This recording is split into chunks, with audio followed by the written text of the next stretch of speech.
मध्य प्रदेश में ओबीसी वर्ग को 27% आरक्षण देने के मामले में पक्ष और विपक्ष अब एक साथ लड़ाई लड़ते नजर आएंगे। भोपाल में गुरुवार को मुख्यमंत्री डॉक्टर मोहन यादव की अगुवाई में आयोजित हुई सर्वदलीय बैठक में यह फैसला लिया गया है। बैठक में तय हुआ है कि अब दोनों पक्ष के वकील आपस में मिलकर ओबीसी वर्ग को आरक्षण दिलाने के लिए काम करेंगे। बैठक में मुख्यमंत्री डॉक्टर मोहन यादव, बीजेपी प्रदेश अध्यक्ष हेमंत खंडेलवाल, मंत्री प्रहलाद पटेल, कृष्णा गौर, नारायण सिंह कुशवाहा, कांग्रेस पार्टी की ओर से प्रदेश अध्यक्ष जीतू पटवारी, नेता प्रतिपक्ष उमंग सिंगार, पूर्व केंद्रीय मंत्री अरुण यादव, आम आदमी पार्टी की ओर से प्रदेश अध्यक्ष रानी अग्रवाल, समाजवादी पार्टी की ओर से प्रदेश अध्यक्ष डॉक्टर मनोज यादव, बसपा प्रदेश अध्यक्ष रमाकांत पिंपल, ओबीसी आयोग के अध्यक्ष रामकृष्ण कुसमारिया, कानूनविद करवरण ठाकुर, साथ भाजपा के मंत्री और अधिकारी मौजूद रहे। दरअसल सर्वदलीय बैठक से एक दिन पहले मुख्यमंत्री डॉक्टर मोहन यादव गृह नगर उज्जैन के प्रवास पर थे।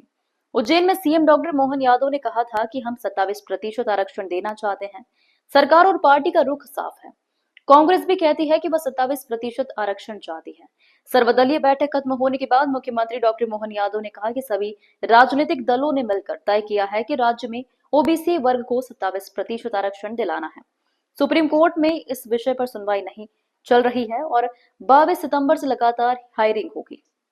मोहन यादव ने कहा कि 27% आरक्षण के लिए पूरी तैयारी है। अलग अलग वकील कोर्ट में पक्ष रख रहे हैं, लेकिन अब सभी दलों ने सर्वदलीय संकल्प पारित कर दिया है ताकि न्यायपालिका और कार्यपालिका मिलकर एक मजबूत पक्ष रख सके। सरकार द्वारा आज ये सर्वदलीय बैठक हमारी बुलाई गई थी, जिसमें भारतीय कम्युनिस्ट पार्टी, आप पार्टी, समाजवादी पार्टी, भारतीय इंडियन कांग्रेस, भारतीय जनता पार्टी, हमने सबने मिलकर के हमारे राज्य के ओबीसी वर्ग के आरक्षण को लेकर के जो सुप्रीम कोर्ट में प्रकरण चल रहा है, जैसा कि हम सबकी भावना है, ये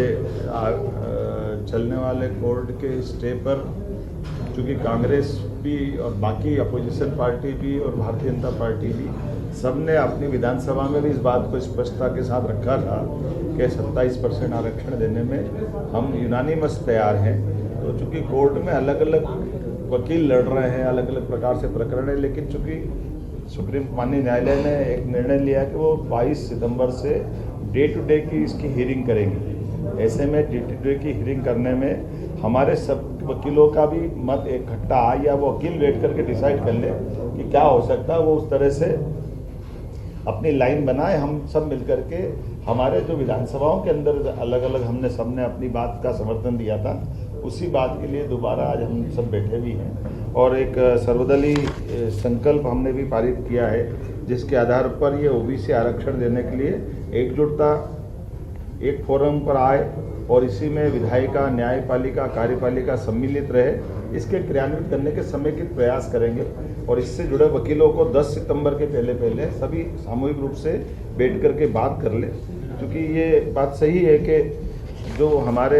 होल्ड ये जो 14 और 13% के अभ्यर्थियों का प्रकरण चला है, तो 14% क्लियर हुए लेकिन 13% पेंडिंग है। अगर माननीय न्यायालय जल्दी से इसका निराकरण करेगी तो हम सब चाहते हैं कि जल्दी से जल्दी 13% जो बचे हुए विद्यार्थी हैं, जिनकी एज लिमिट से भी बाहर हो रहा है, उनको भी इसका लाभ मिल जाए, वो सब नौकरी में लगे। कुल मिलाकर के कई विभागों में जिनमें आरक्षण नहीं था वहाँ भर्ती भी करी है, लेकिन अभी जो एक भी बच्चा बचने नहीं पाया, ये सभी दलों की भावना है और सभी दलों की भावना के आधार पर हमने आज बैठकर निर्णय लिया।